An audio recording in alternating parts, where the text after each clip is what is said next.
Hello friends, चला तर आज मस्त शेवग्याच्या शेंगा बनवूया। त्यासाठी इथे मी पावशेर शेंगा घेतलेल्या आहे। मसाला बनवण्यासाठी शेंगदाणे, खोबरे, अद्रक आणि लसूण ॲड करून त्यात हळद, लाल तिखट, धने पावडर, गरम मसाला, मीठ आणि पाणी ॲड करून छान वाटून घ्यायचं आहे। एका टोपात तेल ॲड करायचं आहे।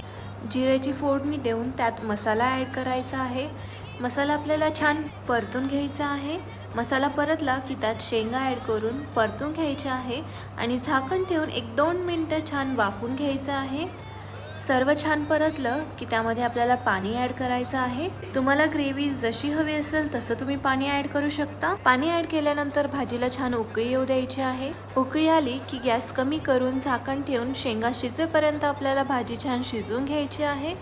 आणि मग इथे आपले शेवग्याचे शेंगा बनवून तयार आहे। तुम्हाला ही रेसिपी कशी वाटली हे मला नक्की कळवा आणि माझ्या चॅनलला नक्की सबस्क्राइब करा।